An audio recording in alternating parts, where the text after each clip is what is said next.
do this to myself. Hey guys, it's Verbal Engine 95.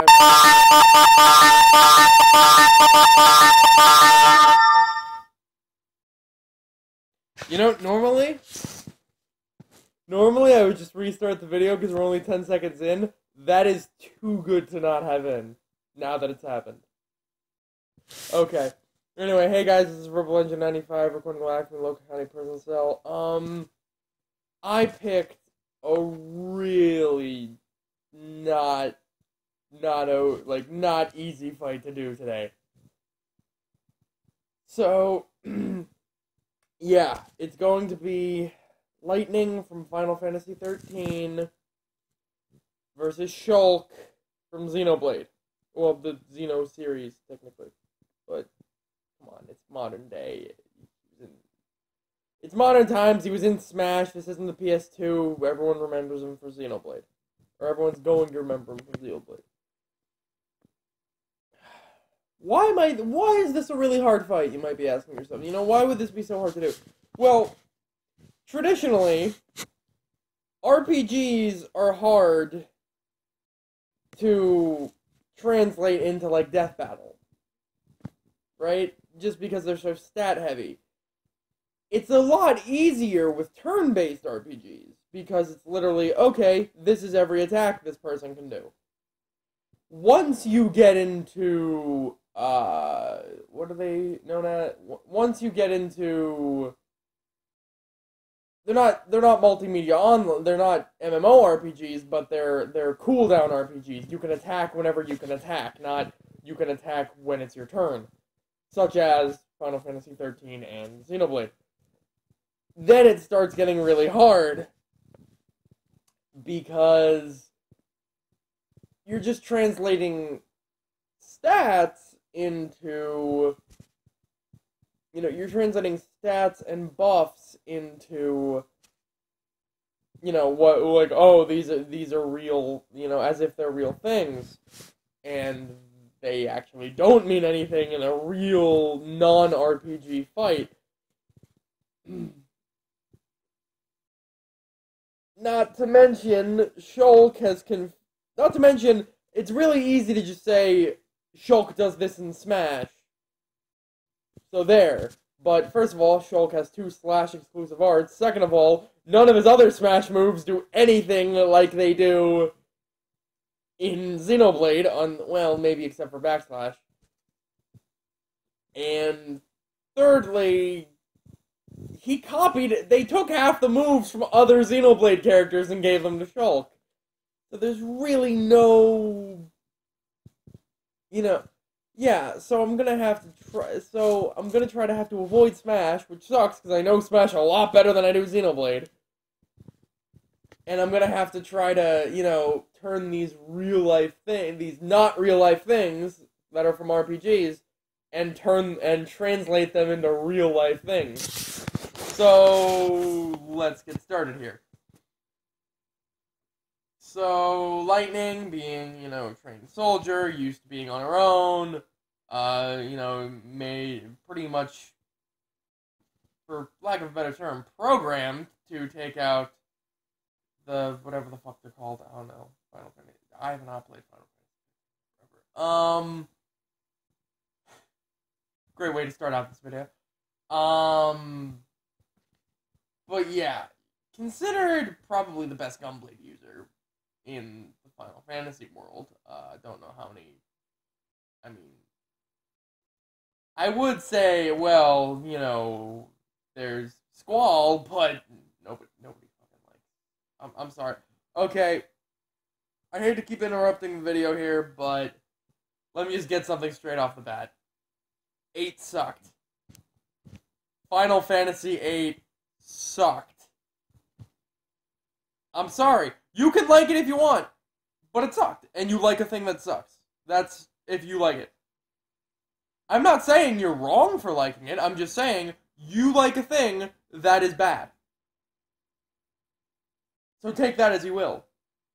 And also, while we're dropping completely ill-received bombshells on everything in terms of Final Fantasy, I really don't like Lightning as a character. I love Shulk as a character. Don't let that don't think that's gonna come into play here, but I really don't like Lightning as a character. She's a bitch. And period. That's it. That's all she has. I mean, it's understandable considering what she went through, but that's her character. She's the bitch of the group.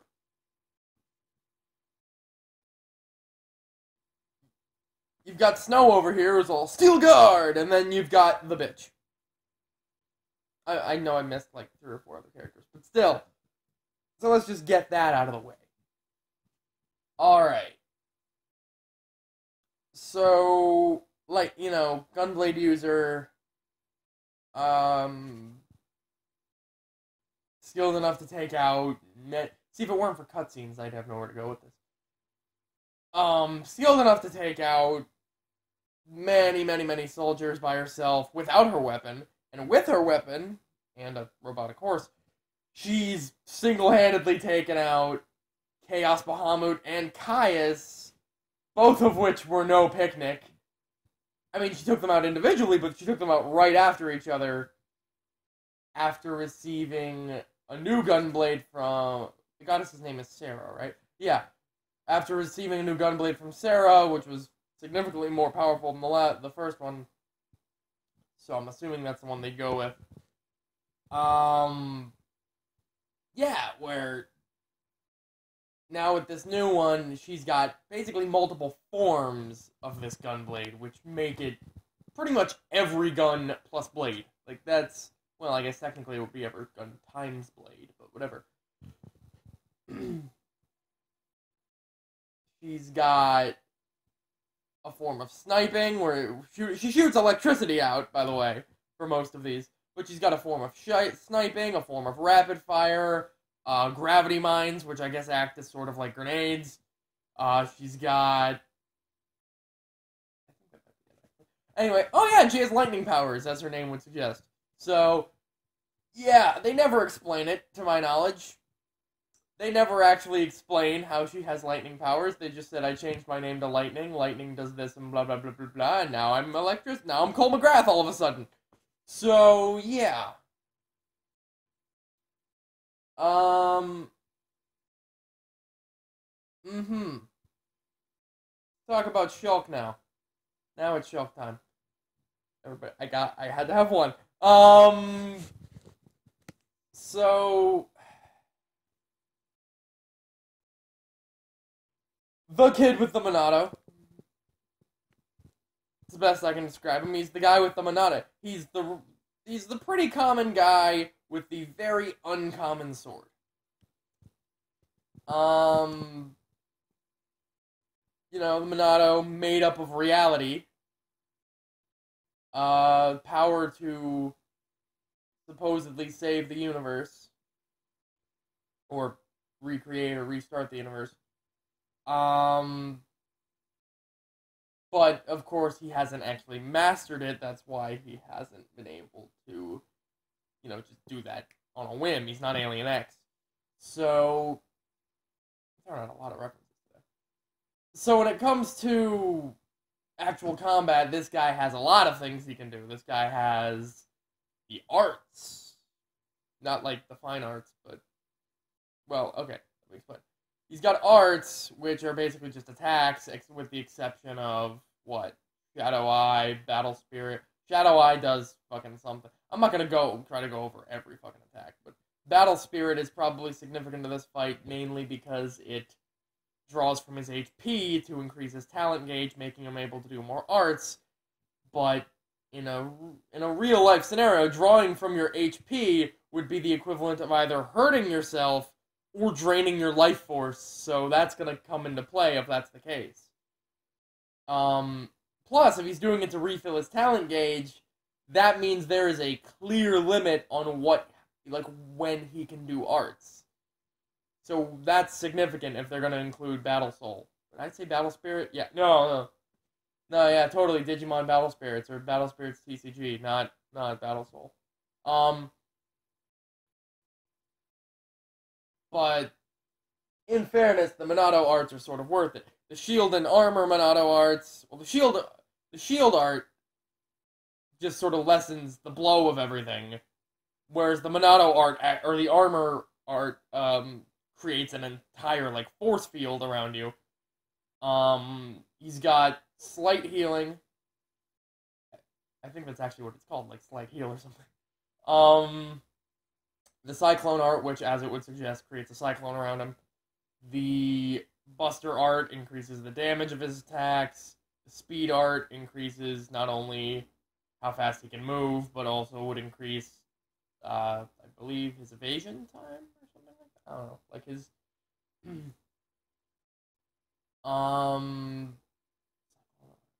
I'm missing probably like 2 or 3 of these, but whatever. Yeah, jump and smash are not arts, for those of you wondering. If they included them, that'd be pretty cool, but they're not. So, yeah, and then, of course, Shulk's most powerful asset to any fight is his vision. Now, normally, these activate at they activate at random and give him a glimpse of the future, pretty much when he never asked for it, a la Epion. But this, like, it usually is when the opponent does something. I want to say it's exclusive to Xenoblade, but I can't really say that. Because of Smash, because he uses it in Smash against people who are not from Xenoblade. And I know I said I'm not going to put Smash, but I'm saying this does factor in. It's not activated it's not a counter, he can't activate at random, but he will eventually get, during a hard fight, he will get visions of what the opponent is going to do. And lucky for him, he's a very good, like, I don't want to say very good strategist, but he is very, like, think heavy. He does, stay back and think out a plan while his friends are fighting. So how's this going to turn out? Well, Shulk being able to adjust his stats and protect himself and even foresee what Lightning's going to be able to do is going to really give him a lot of control in this fight. But that's only going to go so far. There are a lot of factors against Shulk here. Not the least of which are lack of experience. Most of Shulk's arts are meant to support teammates, as well as himself, of course, but he's used to going into fights with teammates. He's used to being a general more than an actual just regular soldier. Not to say he doesn't fight. He definitely does enough fighting, but he is used to having allies there backing him up. Lightning, all of Lightning's biggest achievements have been on her own. She is, as to put it, an army of one. So that's one disadvantage. Also, the fact that they both have incredibly powerful weapons, but Shulk, by his own admission, has not mastered his yet. He has not mastered the Monado. That's definitely that lack of, like, the lack of honage to that weapon is definitely going to come into play when you've got who is considered the greatest user of her weapon in, going against him. I mean, they both have incredible feats, and you're going to say Shulk reset the universe. Well, that's not something. How hard is it to reset the universe when your sword is literally made of reality? When it is made of a force of the universe, something that defines a universe being. Yeah, so when it comes into this is going to be an awesome fight, but wow, this was a bitch to do for a video. So I'm just going to leave here and say Lightning. Sorry, like Shulk better, but I think it's going to be Lightning. Yeah. So, Verbal Engine 95.